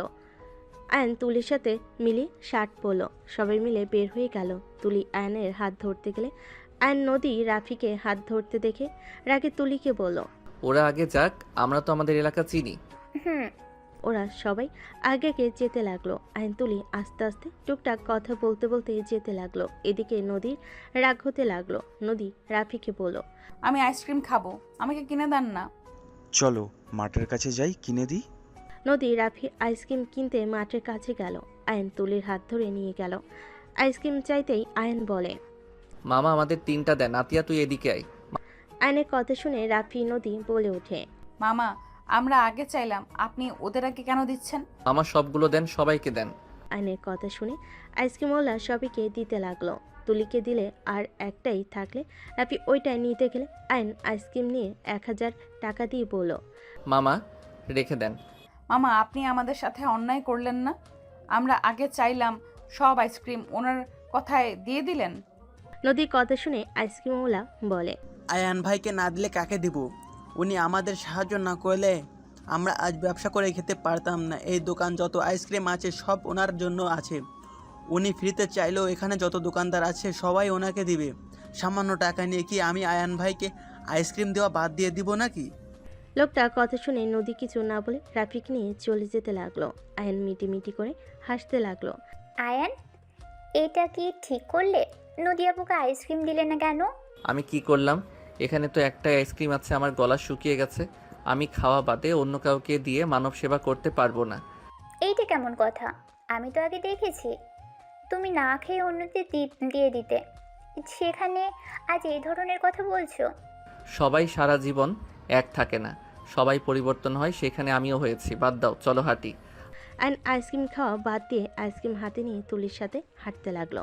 সামনের দিকে এগিয়ে গেল। রাফি আয়নের দিকে তাকিয়ে বলে, আইসক্রিম খাচ্ছিস না? নদীকে দিলে কি সমস্যা রে? গলিয়ে ফেলে দিচ্ছিস, তাও নদীকে দিচ্ছিস না। আমার জিনিস আমি খাবো না, দরকার হলে ফেলে দিব, তারপর কাউকে দিব না। রাফি ভাইয়া চুপ করেন, ওর জিনিস খাওয়ার কোনো ইচ্ছে নাই। সামনে ফুচকা বিক্রি করছে, সবার আগে আমরা খাবো। তুলি ফুচকা খাবে? হুম, ফুচকা তো আমার অনেক পছন্দ। চলো চলো তাড়াতাড়ি। আয়নের হাত ধরে তুলি আয়নকে টেনে নিয়ে যেতে লাগলো। আয়ন আইসক্রিম ফেলে দিল। নদী রাফি সবার পিছন পিছন হেঁটে ওদের কাণ্ড দেখতে লাগলো। রাফি আস্তে আস্তে বলতে লাগলো, কত ফাজিল হয়েছে! নিজের বউর সাথে কেউ এমন করে নাকি? সবাইকে আইসক্রিম দিল আর নিজের বউকে না দিয়ে আইসক্রিম ফেলে দিল। আমাকে অন্য কিছু বোঝাচ্ছে। যেমন করুক না কেন, আমি জানি আমাকে ভালোবাসে, আর ওই নিজেই প্রমাণ করে দিল। নদীর কথা শুনে রাফি অবাক হয়ে ওর দিকে তাকালো। রাফি বলে ওঠে, কি বলো? এখানে তো তোমার সাথে অন্যায় করলো, সেখানে তোমাকে কিভাবে ভালোবাসলো? রাফির কথা শুনে নদী মিষ্টি করে হেসে বলে, ওই আমাকেও খেতে দেয় নাই, নিজেও কিন্তু খায় নাই। পারলে কিন্তু ওই আমাকে দেখিয়ে দেখিয়ে খেতে পারতো, কিন্তু ওই খায় নাই। কারণ আমি খাই নাই দেখে ও রাগের বশে যাই করুক না কেন, ওই আমাকে ভালোবাসে। ওই নিজের অজান্তে প্রমাণ করে দেয়। নদীর কথা শুনে রাফি অবাক চোখে তাকালো। রাফি কিছু বলার আগে নদী আয়নকে দেখি রাফির হাত ধরে ওদের সামনে 2টা চেয়ারে বসলো। নদী 1 প্লেট ফুচকা অর্ডার দিল। আয়ন ওদের দেখেও না দেখার ভান করে অন্যদিকে তাকিয়ে থাকতে লাগলো। সবাইকে ফুচকা দিতে লাগলো। লাস্টের দিকে আয়ন নদীকে দিলে আয়ন ফুচকা মুখে দিল। নদী রাফিকে খাওয়াই দিতে লাগলো। রাফি নদীকে খাওয়াই দিতে লাগলো। আয়নের রাগ হইল, কিছু না বলে আয়ন তুলির দিকে এগিয়ে দিলে তুলি অবাক হয়ে তাকিয়ে বলে, তুমি খাওয়াই দিবা? আমি কি স্বপ্ন দেখছি নাকি? আরে খাও, এত অবাক হবার কি আছে? আমি তো তোমার হবু হাজবেন্ড। আয়নের কথা শুনে তুলি খুশি হয়ে ফুচকা মুখে নিল। আয়ন খেতে লাগলো আর তুলির সাথে মিষ্টি করে হাসি দিয়ে গল্প করতে লাগলো। নদীর রাগ হতে লাগলো। রাফি কানে কানে বলতে লাগলো, কুল, রাগ করলে তো হেরে যাবে। নদী শান্ত হলো। আয়ন তুলিকে এভাবে হাসি খুশি দেখে সবাই অনেক খুশি হলো। হঠাৎ করে একজন এসে বলে ওঠে, কিরে ভাই, আমাকে রেখে একা একা খাচ্ছিস? আরে আপু যে, আসো। মামা আপুকে 1 প্লেট দেন। তোর প্লেট থেকে খাবো। রাফি ভাইয়া কেমন আছো? আলহামদুলিল্লাহ, তুমি কেমন আছো? আলহামদুলিল্লাহ। রূপা সবার সাথে সালাম দিয়ে কথা বলতে লাগলো। রূপা আয়নের প্লেট থেকে ফুচকা নিয়ে খেতে লাগলো। তুলিও সেমভাবে খেতে লাগলো। আয়ন দুজনের দিকে তাকিয়ে বলল, আরে বাবা, 2জন আমাকে তো খেতে দিবে নাকি? ভাই বোনরা খেতে নিলে কথা বলতে হয় না, চুপ করে থাকো। রূপার কথা শুনে সবাই হাসতে লাগলো।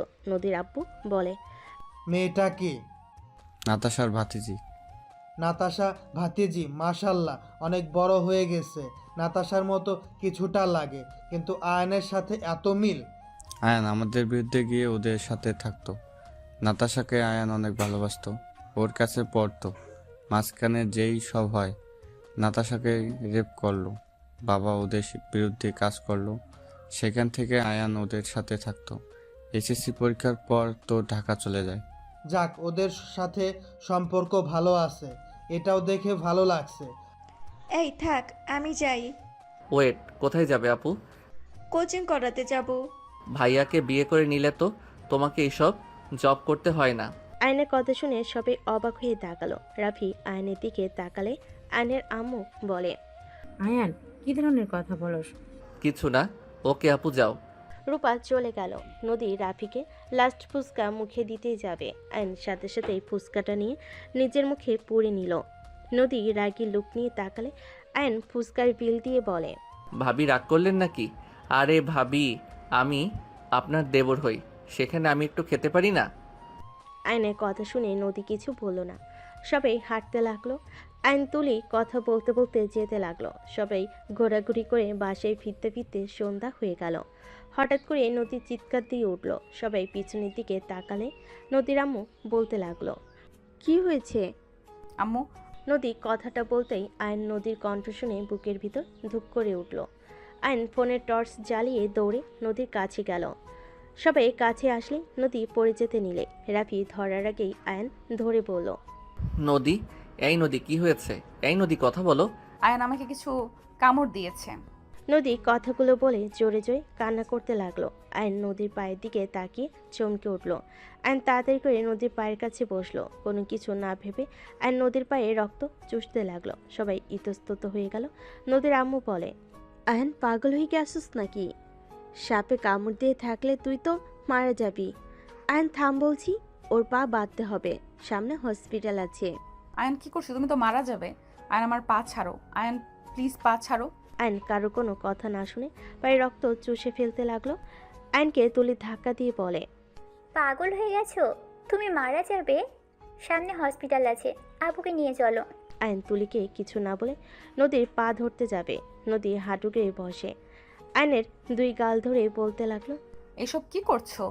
আমাকে সাপে কাটে নাই, আমি একদম ঠিক আছি। গাছের ডালের সাথে কেটে গেছে। নদীর কথা শুনে আয়নের রাগ উঠে গেল।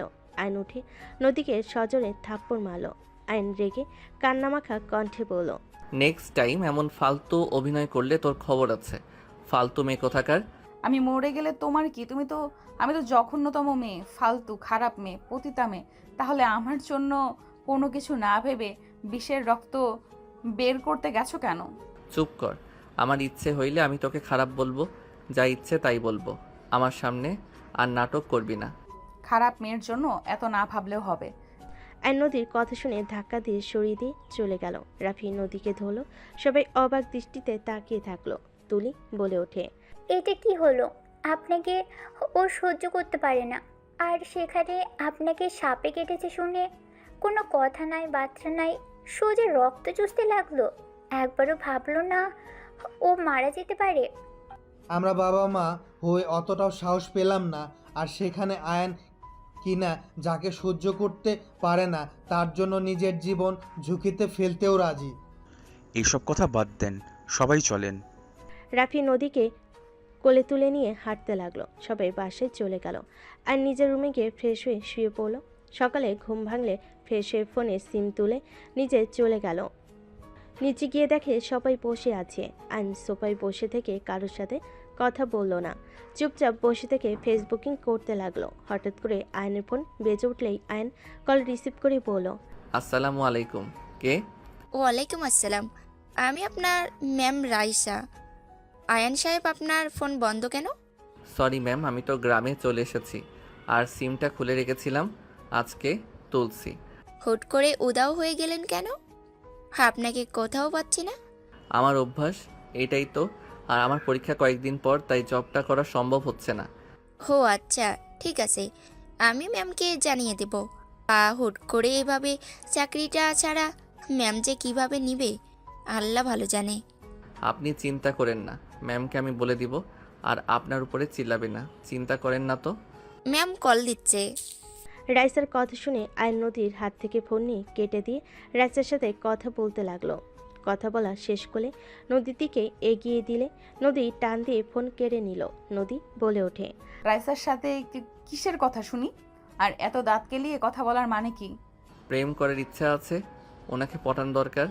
আমার পটাতে পারলে আরামে শুয়ে বসে থেকে খেতে পারবো। আর ওনার মতো সুন্দরী বউ, ওনার হাসি দেখলে মন চায় সারাদিন দেখি তাকে। আয়নের কথা শুনে তুলি নদী রেগে গেল। তুলি কিছু বলার আগেই নদী ঠাস ঠাস করে থাপ্পড় মেরে দিল। তুলি এসে আয়নের চুল ধরে বলে, কুত্তার বিড়াল, আমি তোর হবু বউ থাকতে অন্য মেয়ের সাথে প্রেম করতে চাস? আমার সামনে তুই অন্য মেয়ের কথা কিভাবে বলিস? তুলি ছাড়ো, তুলি লাগছে, চুল ছাড়ো বলছি। ছাড়বো না। তুই ওই মেয়ের সাথে প্রেম করবি তাই না?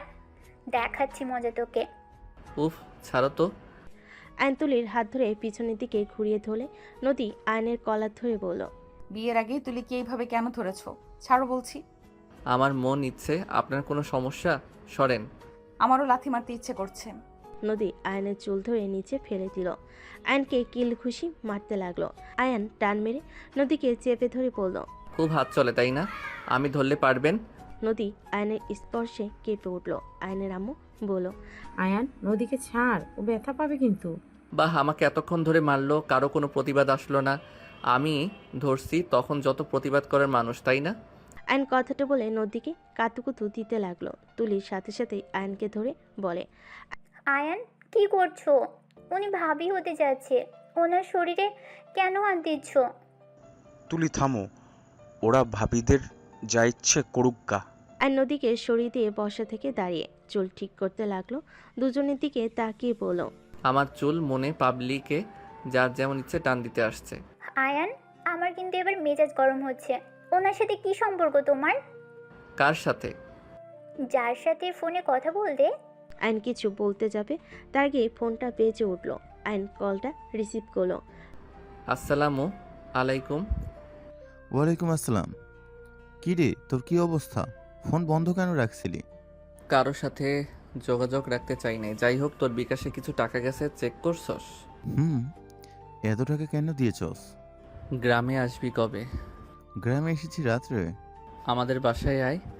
তুই বাসায় নাকি? আচ্ছা, মাঠের ওইদিকে আয়, আমি ওইখানে যাব। ঠিক আছে। আইন কল কেটে দিয়ে তুলিকে বলল, বাহিরে যাবে নাকি? আমার প্রশ্নের উত্তর দাও। আমি ওনার কোম্পানিতে জব নিয়েছিলাম, আর রাইসা উনি ওনার অফিসের ম্যানেজার। কি, তুই নদী মামুনির অফিসে জব করতি? হ্যাঁ, যাই হোক, যাবে নাকি না? যাব। আইন তুলিকে নিয়ে বের হয়ে গেল। নদী আয়নের চলে যাওয়ার দিকে তাকিয়ে থেকে কিছু না বলে রুমে চলে গেল। এদিকে আয়ন তুলিকে নিয়ে মাঠের ওই দিকে গিয়ে সব ফ্রেন্ডের সাথে দেখা করলো। রাকিবকে দেখে তুলি বলে ওঠে, আরে রাকিব, তুই? আমি। কেমন আছিস? আলহামদুলিল্লাহ। জব করে এসো স্ট্রিটে? দিব তো। আমি কি তোর মতো কিপটা নাকি? আমি কি গিফটামি করলাম? কি কিপটামি করছস তা জানি না, মন চাইলো কইতে তাই কইলাম। রাকিবের কথা শুনে সবাই হাসতে লাগলো। তুলি রাকিবকে মারতে লাগলো। আয়ান বলে ওঠে, নিথাম দুইজন। রাকিব, তোর সাথে কথা ছিল, আর তুলি তোমাকেও কিছু কথা বলার আছে। কি কথা? কি রে? কি, তোরা থাক, আমরা আসছি। আয়ন বাইকে উঠলে দুজন উঠে বসলো। নদীর পাড়ে তিনজন চলে গেল। তিনজন বাইক থামিয়ে নদীর পাড়ে বসে পড়লো। তুলি আগ্রহ নিয়ে বসে আছে। আয়ন বলে উঠল, আমি জানি না তুলি, তুমি রাকিবকে পছন্দ করো, আর রাকিবও তোমাকে পছন্দ করে, বাট ওই গরিবের জন্য ওই বলার সাহস পায় না। আয়নের কথা শুনে দুজন অবাক হয়ে তাকালো। তুলির অকট ফিল হতে লাগলো। আয়ন রাকিবের দিকে তাকিয়ে বলে, এত অবাক হয়ে তাকানোর কিছু নাই। আমি তোদের সম্পর্কটা ঠিক করে দিতে পারবো, তোদের বিয়ে পর্যন্ত নিয়ে যেতে পারবো। তুলির আমার সাথে বিয়ে হইলে কখনোই সুখী হবে না। আমার ঘরে থাকার মতো অবস্থান নাই। বাজে কথা বলিস না। তোরা থাকোস না নাকি? তুই থাকতে পারলে তুলিও পারবে। শোন, ফুপির একটা মেয়ে, আর ছেলে হিসেবে তুইও অনেক ভালো। একটা মেয়ে জামাই ওনারা বুঝে নিবে। তুলি, তোমাদের যদি মেনেও না নেয়, তুমি ওর বাসায় থাকতে পারবে না। কেন পারবো না? অবশ্যই পারবো, কিন্তু রাকিব তো অন্য কাউকে ভালোবাসে। আমি আবার কাকে ভালোবাসি? রাকিবের কথা শুনে তুলি ওর ফোন থেকে একটা ছবি বের করে বলল, এই মেয়েটা কে? এইটা তুই কোথায় পাইলি? আরে, এইটা তো আমার মামাতো বোন ছিল, ওর তো বিয়েও হয়ে গেছে। আর ওই পায়ে ব্যথা পেয়েছিল, তাই কোলে করে নিয়ে গেছি। এখানে প্রেমের কি ছিল? রাকিবের কথা শুনে তুলি বলে, কুত্তা, আমি অন্য কিছু ভেবে কষ্ট পেয়েছি। তুই কি সত্যি আমাকে ভালোবাসোস? জানি না। আমি আসছি, আমার কাজ আছে। আয়ান ওইখান থেকে উঠে পড়ল। রাকিব বলল, বাইক রেখে যাব নাকি? যা ভাগ শালা। কাকে শালা বলস? আমি তোর দুলাভাই লাগি, তুই তো আমার শালাই হবি। বিয়ে না করলে তোর কাজিনকে বিয়ে করে তোকে শালা বানাইতাম। আয়নের কথা শুনে দুজন অবাক হয়ে তাকালো। তুলি বলে ওঠে, তুমি বিবাহিত মানে? হ্যাঁ, আমি বিবাহিত। বাকিটা রাকিবের থেকে শুনে নিও। বাই। আয়ান বাইকে উঠে চলে গেল। এদিকে রাকিব তুলি দুজনে ভুল বোঝাবুঝি শেষ করে মিল হয়ে গেল। আয়ান বাইক নিয়ে সোজা বাসায় চলে গেল। বাসার ভিতরে গেলে দেখে নদী আতিয়ার হাতে মেহেদি দিয়ে দিচ্ছে।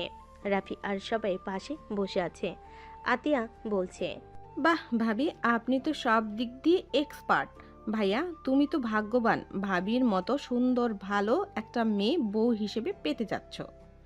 নদীর সামনের দিকে তাকাতেই আয়নকে দেখে নদী বলে, আমিও তো ভাগ্যবতী, ওনার মতো সুন্দর মনের মানুষ পেতে যাচ্ছি। ওনাকে যে স্বামী হিসেবে পাবে, তার জীবনে আর কি চাই বলেন? যাহ বউ, এইভাবে বলো না, আমার বড্ড লজ্জা লাগছে। ওগো মোর হবু বরটা।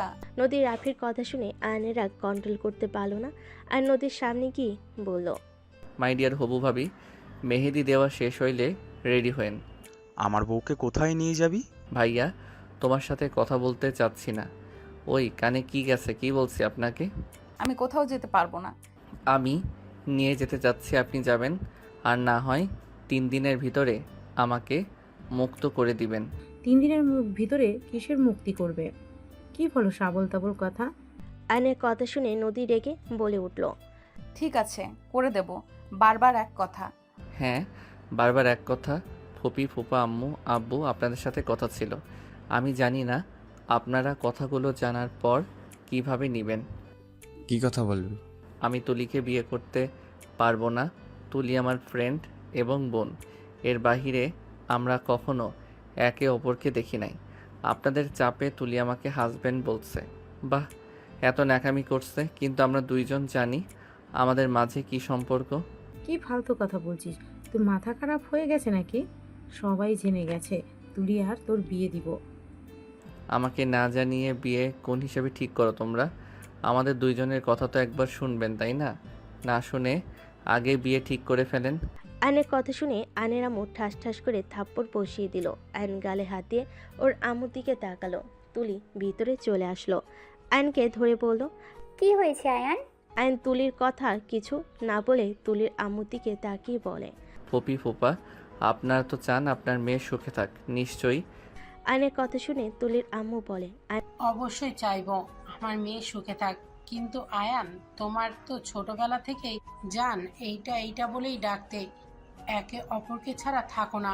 সেখানে আমরা তো ধরে নিয়েছি তোমরা একে অপরকে ভালোবাসো, তাই আমরা বিয়ে ঠিক করেছি। আয়নের ফুপির কথা শুনে বলে, চাইবেন না আপনার মেয়ে সুখে না থাক?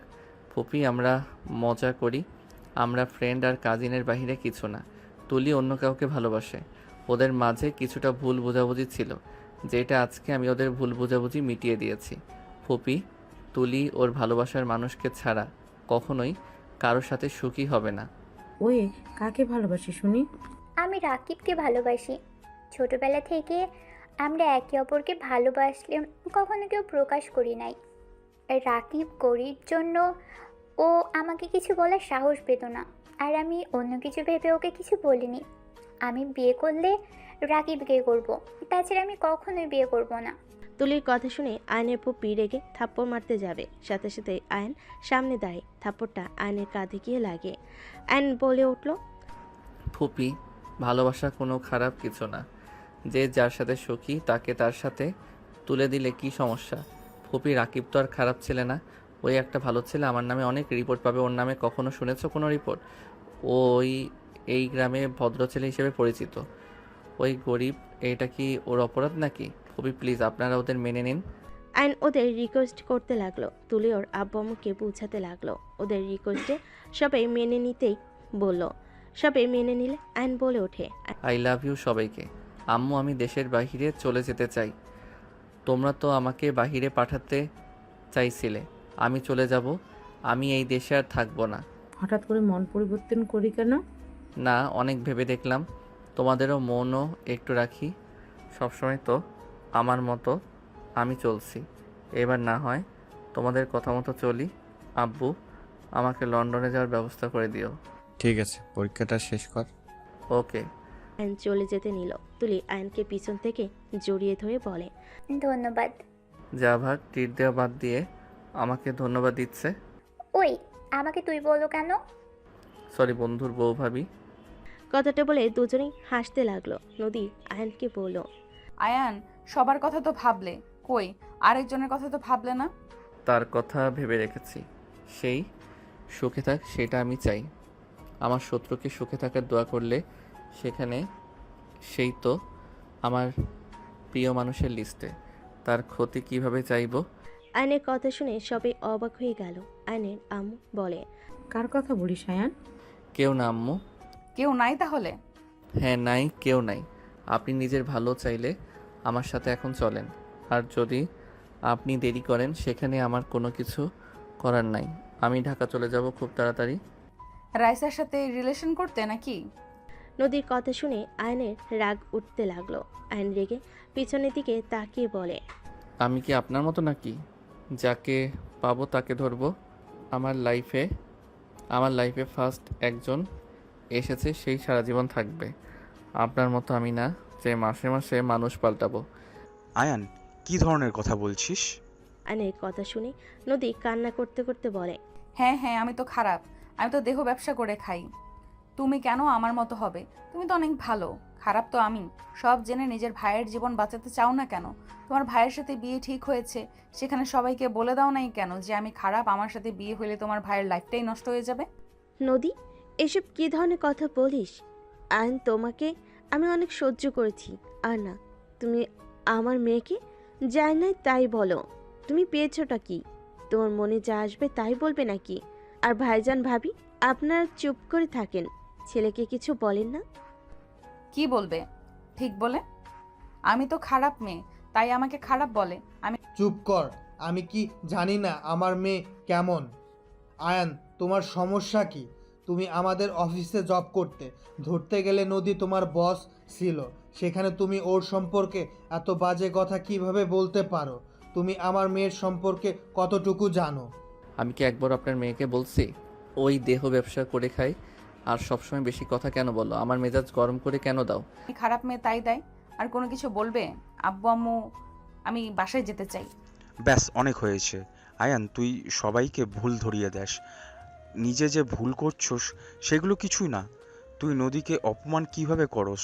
তোর কি লজ্জা করে না? ওইগুলো মানুষের সামনে নদীর অপমান করছস।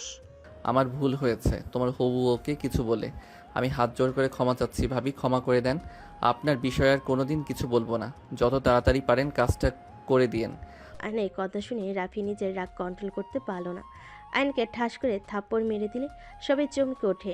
আতিয়া বলে উঠল, ভাইয়া, তুমি ছোট ভাইয়াকে থাপ্পড় মারলে? তুমি তো ছোট ভাইয়াকে কখনোই মারো নাই। হ্যাঁ, মানলাম, অনেকবার বেড়ে গেছিস। আপনার জন্য আমার ভাইয়া আমাকে এই প্রথম থাপ্পড় মারলো। আপনি কখনোই আমার জন্য ভালো ছিলেন না। আপনি ভাইয়ার বউ হতে না হতে আমাকে থাপ্পড় খাওয়ালেন। আর বউ হয়ে আসলে আপনি যে আমাকে এই বাড়ি থেকে বের করবেন আমার বুঝতে আর বাকি নাই। আয়নের কথা শুনে রাফি মারতে যাবে, নদী রাফির হাত ধরে বলে, ভাইয়া প্লিজ বাদ দেন। আমি এখান থেকে চলে যাচ্ছি। আমি চাই না আমার জন্য আপনাদের মাঝে কোনো ঝামেলা হোক। সরি আঙ্কেল আন্টি, আমি রাফি ভাইকে বিয়ে করতে পারবো না। আর আমি ভালো মেয়ে না, আমি অনেক জঘন্যতম মেয়ে। আমাকে ছেলের বউ বানালে আপনাদের এত সুখের সংসার নষ্ট হয়ে যাবে। নদী কান্না করতে করতে দৌড়ে চলে গেল। রাফি রেগে আয়নের গালে আরেকটা থাপ্পড় মেরে বলে, তুই কেমন ছেলে রে? নিজের স্ত্রীকে ফ্যামিলির সামনে পরিচয় দিতে পারোস আর বলস নদী খারাপ? তুই নিজের এত ভালো যে নিজের স্ত্রীকে কারোর সামনে পরিচয় দিতে পারোস না, আবার সেই মুখে বড় বড় কথা। ওই, তুই কাকে খারাপ বলস? আমি সব কিছু শুনেছি। নদী খারাপ নাকি তোর মন মানসিকতা খারাপ? রাফির কথা শুনে সবাই চোখ বড় বড় করে তাকালো। আয়নের আম্মু বলে ওঠে, নিজের স্ত্রী মানে রাফি এসব কি বলস? ঠিক বলছি আম্মু, নদী আয়নের স্ত্রী। সবাই না শুনে কোনো বাজে কথা বলবে না দয়া করে, আর কেউ কাউকে ভুল বুঝবে না। দয়া করে আমার সম্পূর্ণ কথা শুনবে, তারপর কথা বলবে। আমার মেয়ে আমাদের না জানিয়ে আয়নকে বিয়ে করেছে, এটা কখনো বিশ্বাসযোগ্য না। আমার মেয়েকে আমি চিনি, আমার মেয়ে কখনোই এমন কাজ করবে না। আমার মেয়ে তো অন্য কাউকে ভালোবাসে, তাকে রেখে আরেকটা ছেলেকে, তাও বা জুনিয়র ছেলেকে বিয়ে করবে? অসম্ভব। হ্যাঁ, অসম্ভব। ওরা নিজের ইচ্ছে করে বিয়ে করে নাই। বিয়ে করছে আবার বলস নিজেরা ইচ্ছে করে করে নাই? তাহলে কি নদী আপু তোমার স্ত্রী? তুই জানতি নাকি? রাকি বলেছে, বাট ওর স্ত্রীকে সেইটা রাকিবও জেনে না। কিন্তু ওর স্ত্রীর সাথে তো ওর কোনো সম্পর্ক নেই। ওদের বিয়ে তো লোকজন জোর করে দিয়ে দিয়েছিল। আর নদী আপু তো তাহলে আয়নকে ভালোবাসে না। আয়ন ভালোবাসলে নদী আপু অন্য একজনকে ভালোবাসে। তাহলে আপু আবার আয়নের পাশে কাউকে সহ্য কেন করতে পারছে না? আর আয়ান, তুই তো নদী আপুকে অনেক ভালোবাসিস, এমন ব্যবহার কেন করলি? জোর করে বিয়ে দিয়েছে মানে? আমি তোমাদের সব খুলে বলি। রাফি প্রথম থেকে সব কিছু খুলে বলা শেষ হলে আয়নকে বলল, নদীকে তুই যেমন ভাবছস ও তেমন না, বুঝতে পারছস? সবার লাইফে তো প্রেম আসে। কেন, আমি যে রূপাকে ভালোবাসতাম, আমি খারাপ জানার পরেও রূপা আমাকে আজও ভালোবাসে। অথচ আমি প্রতিবারই ওকে ঠকিয়ে গেছি, তাও আবার হাত ছাড়ে নাই। ওই আমার বিপদে পাশে থাকে, আমি বিপদে পড়লে ওই সবার আগে ছুটে আসে। আর সেখানে নদী নিজের ভুল বুঝে তোর কাছে ফিরে আসতে চাইলো, আর তুই তাকে খারাপ মেয়ে বলে গুণা করে দিলি। তুই জানোস ও আমাকে সব কিছু বলে দেয়, ওই তোকে ভালোবাসে, ও কাউকে বিয়ে করতে পারবে না। এসব যা দেখছো সব অভিনয়, তোকে জেলাস ফিল করানোর জন্য নদী আর আমি অভিনয় করছি। আমি ওকে বউ বললে লাস্টে মা আস্তে আস্তে বললাম। কি এত কিছু হয়ে গেছে, কেউ আমাদের কিছু জানাসনি? আর বুঝতেও দিল না? আয়ানের কথা বাদ দিলাম, ওই তেরা, ওই কাউকে কিছু বলে না, কিন্তু নদী তো একবার আমাদের বলতে পারতো। নদী কি বলবে আম্মু? ওই তো অপেক্ষায় ছিল আয়ান কবে তাকে স্ত্রী হিসাবে পরিচয় দিবে। ওই কেন আগে বলবে? আয়ান ছেলে হয়ে নিজের স্ত্রীকে কারোর সামনে স্বীকার করে না, সেখানে ওই মেয়ে হয়ে কিভাবে বলবে? আয়ন, সব শুনলাম। তুমি আমার মেয়েকে যেমনটা ভেবেছ, আমার মেয়ে মোটো তেমন না। আমার মেয়ের সব কিছু আমি জানি, আমার মেয়ের সব কিছু আমি জানি। শুধু তোমাদের বিয়ের বিষয়টাই ও আমাদের শেয়ার করে নাই। রনির সাথে ওর অনেক বছর রিলেশন, বাট রনি কখনো নদীর কাছেও আসার সাহস পায় নাই। নদী অনেক রাগী, এটা তো অবশ্যই জানো। আমি মা হয়ে বিষয়টা বলতে লজ্জাবোধ হচ্ছে। আমি মা হয়ে বিষয়টা বলতে আমার লজ্জাবোধ হচ্ছে। কিন্তু তুমি বিষয়টা নিয়ে নদীর সাথে কথা বলতে পারতে, এভাবে ভুল বোঝাবুঝি মিটিয়ে নিতে পারতে। আমি কি করব? আপনার মেয়ে তো আমাকে ভালোবাসতো না, আমাকে সহ্য করতো না, আমাকে কত অপমান করছে। আমি তারপর ওনাকে কিছু বলি নাই, বাট লাস্টে বিষয়টা আর মেনে নিতে পারছিলাম না, তাই আমি দূরে সরে এসেছি। কিন্তু ওই আবার এখানে এসে ভাইয়ার সাথে শুরু করে দিয়েছে। নিজের স্ত্রী অন্য এক পুরুষের সাথে এত ন্যাকামি করলে কার সহ্য হবে? ও তোকে রাগানোর জন্য এমন করতেছে, যাতে রেগে গিয়ে তুই সবাইকে সব বলে দোস নদী তোর স্ত্রী। বাট উল্টা তুই কি করলি? ডিভোর্স চাওয়া শুরু করছো। অত মাথা কাজ করে না। এখানে আবালের মতো দাঁড়িয়ে না থেকে ভাবিকে গিয়ে সামলাও। উনি মনে হয় লাগেজ গোছানো শুরু করে দিয়েছে নাকি? ভাইয়া, ভাবিকে যেতে দিও না। আয়নার এক মুহূর্ত দেরি না করে দৌড়ে নদীর রুমে চলে গেল। নদী বের হবে সাথে সাথেই আয়ন নদীকে জড়িয়ে ধরে ঘরের ভিতর ঠেলে নিয়ে যেতে লাগলো। নদী বলতে লাগলো, এ ছাড়ো বলছি, আমাকে যেতে দাও। আয়ন দরজা লাগিয়ে দিয়ে বলে, জান যাও না, তোমাকে ছাড়া ভালো লাগে না। এই যে কান ধরছি, আর কোনো দিন তোমাকে বাজে কথা বলবো না, আল্লাহর কসম। আর কখনোই তোমাকে গালাগালি করব না। আমাকে যেতে দাও, আমার মতো খারাপ মেয়ের সাথে সংসার করতে হবে না, ছেড়ে দাও আমাকে। আয়ন নদীর পা জড়িয়ে ধরে বাচ্চাদের মতো করে কান্নার অভিনয় করে বলতে লাগলো, যাও না বউ, তোমাকে ছাড়া আমি একা থাকতে পারবো না। বিয়ে করে সিঙ্গেল থাকতে ভালো লাগে না। এইবারের মতো ক্ষমা করে দাও, আমাদের বাচ্চার কথা ভেবে ক্ষমা করো। আয়নের মুখ দেখে আর কথা শুনে নদী হাসি থামিয়ে রাখতে পারল না, না পেরে ফিক করে হেসে দিয়ে বলে, বাচ্চা কোথা থেকে আসলো? আয়ন উঠে বলল, ইয়াহু, আমার বউ হাসি দিয়েছে। আর বাচ্চা আসার জন্য তো তোমাকে দরকার জান। কথাটা বলে ধাক্কা দিয়ে খাটের উপর ফেলে দিল। আয়ন নদীর উপরে লাফ দিয়ে উঠে পড়ল। এখন আদর করি। আমি কিন্তু মন থেকে আদর করতে চাচ্ছি। আয়নের বাচ্চাদের মতো কথা বলার স্টাইল দেখে নদী হাসি হাসি মুখে মাথা নেড়ে হ্যাঁ সূচক দিল। আয়ন খুশিতে নদীর ওপর ঝাঁপিয়ে পড়ল। নদী আয়নকে পাল্টা আদর করতে শুরু করে দিল। বাকিটা ইতিহাস।